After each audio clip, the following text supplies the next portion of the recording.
अस्सलामुअलैकुम नाजरीन, मेरे यूट्यूब चैनल पर आपको खुश आमदीद। नाजरीन, इस वीडियो में हम एक अहम टॉपिक पर बात करेंगे कि किन सूरतों में सजदे सहू वाजिब है। वीडियो को आखिर तक देखें ताकि आपको सही तरह समझ आ सके। नाजरीन, अगर किसी शख्स से भूल कर नमाज में कोई वाजिब छूट जाए या नमाज के वाजिबात और फ़राइज़ में से किसी वाजिब या फ़र्ज़ की अदायगी में ताख़ीर हो जाए या किसी फ़र्ज़ को पहले अदा कर दे, यानी अरकान की तरतीब बदल दे जो कि वाजिब है, या तकरार के साथ अदा करे या किसी वाजिब को तब्दील कर दे, इन सूरतों में सजदा सहू वाजिब हो जाता है।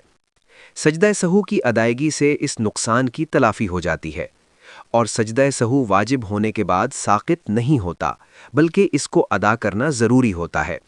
अगर नमाज में सजदा सहू वाजिब हो जाए और उसको नहीं किया तो ऐसी नमाज का वक्त के अंदर इआदा वाजिब होता है।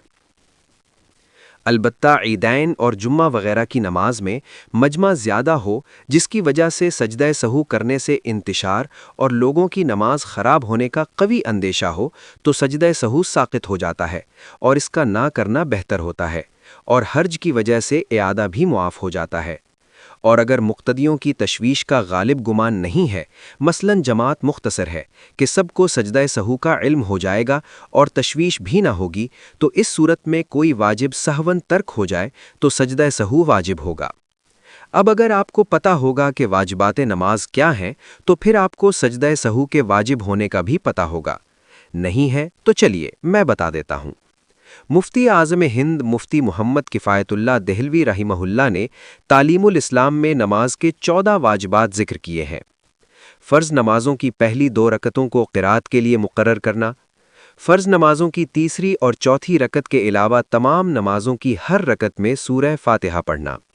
फ़र्ज़ नमाज़ों की पहली 2 रकतों में और वाजिब और सुन्नत और नफल नमाज़ों की तमाम रकतों में सूरह फ़ातिहा के बाद कोई सूरत या बड़ी एक आयत या छोटी 3 आयतें पढ़ना, सूरह फ़ातिहा को सूरत से पहले पढ़ना, क़िरात और रुकू में और सजदों और रकतों में तरतीब कायम रखना,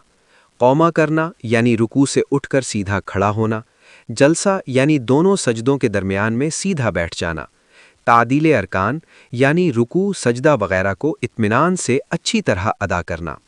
क़ायदा अव्वला यानी 3 और 4 रकत वाली नमाज में 2 रकतों के बाद तशहुद की मिक़दार बैठना, दोनों क़ायदों में तशहुद पढ़ना, इमाम को नमाज फ़ज्र, मग़रिब, इशा, जुम्मा, ईदैन, तरावीह और रमज़ान शरीफ के वित्रों में आवाज़ से क़िरात करना और ज़ुहर वगैरह नमाज़ों में आहिस्ता पढ़ना, लफ्ज़ सलाम के साथ नमाज से अलहदा होना, नमाज वित्र में क़ुनूत के लिए तकबीर कहना और दुआए क़ुनूत पढ़ना, दोनों ईदैन की नमाज में ज़ायद तकबीरें कहना।